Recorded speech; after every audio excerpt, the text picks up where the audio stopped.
What's up everyone, Jangular here, and I want to talk about the Overwatch PTR, or Public Test Realm, where you can test the newest patches before they go live. Specifically that this PTR build had the ranked mode enabled for testing with the revised sudden death mechanics, so I gave it a go and I don't have good things to say about it. However, I do have some good things to say about Blizzard, but we'll get to those later. For now, strap in for a rant.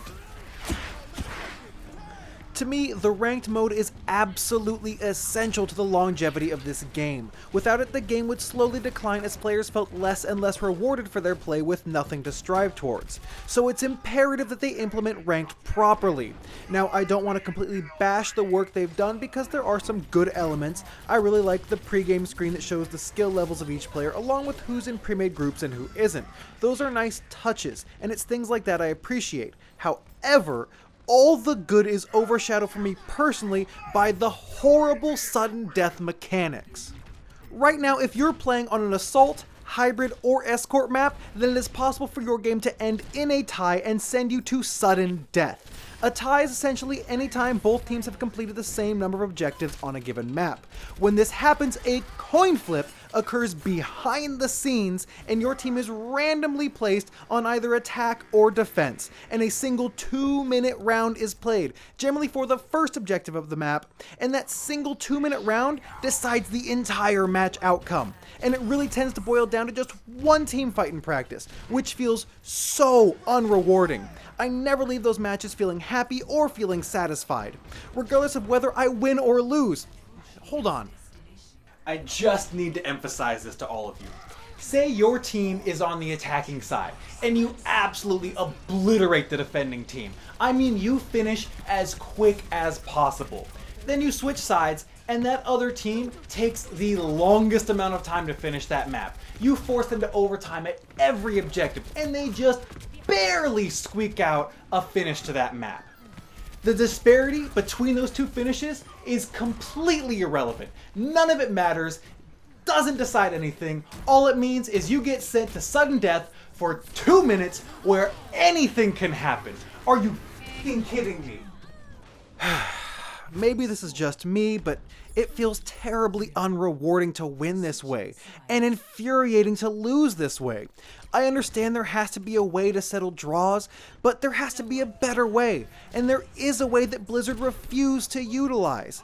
That method is what's called stopwatch in the competitive scene. Essentially, if both teams complete the same number of objectives, then the team that completed them faster is the winner. It's simple, clean, and effective. There are arguments floating around against this method that it would encourage faster teams over slower teams, but that just doesn't make a whole lot of sense to me. It's always a race against the clock, so having a team that purposefully tries to win slowly seems like a risky strategy to me, because it takes less going wrong for you to not complete a map. So everyone is already trying to win quickly, giving yourself a cushion to have a few lost team fights while still completing the map. There are other arguments being made, and I'm not saying it's absolutely perfect, but it's the best option we currently have, so why not use it? The only argument I've seen so far that I can sympathize with is that for the viewers it could be jarring to have a match suddenly end. And this could be a problem if they don't change the UI at all. But if they change the UI to show a countdown timer, then the viewers can follow along with how much time is left, resolving that problem. Now, despite all of my frustration over this, I do have good things to say about Blizzard, and that is that less than 48 hours after the launch of the PTR, Jeff Kaplan made a post on the official forums acknowledging the issues in a lengthy post that discussed actual numbers versus community perception and changes for both the short term and the long term. This is phenomenal, and respect needs to be given when interaction from big companies like this is given so quickly, because I'm sure we'd all love for it to be the norm. I won't go into the entirety of the post, but I'll have a link in the info for those of you that haven't seen it yet. The main things I want to pull from it are that while the number of sudden death endings have decreased since the closed beta, which is good, but they aren't as low as they'd like, and the perception of these mechanics from the community are not leaving players feeling as rewarded as they'd like. I'm really glad they're taking this fact into consideration, because it would be really easy for them to just sit behind their numbers and tell us we're wrong. Now in the short term, they are reducing the initial match time by a minute for the 3 game types that can result in sudden death endings, to hopefully in return reduce the number of sudden death finishes overall. They're also reducing the sudden death timer from 2 minutes to 1 minute and 45 seconds, to try and balance the results of sudden death even more. While I'm not sure I agree with the second change, I'm glad they're making changes and trying things while they have the PTR up and active. As for the long-term changes, they're looking at removing the coin flip and sudden death mechanics entirely, which would be fantastic.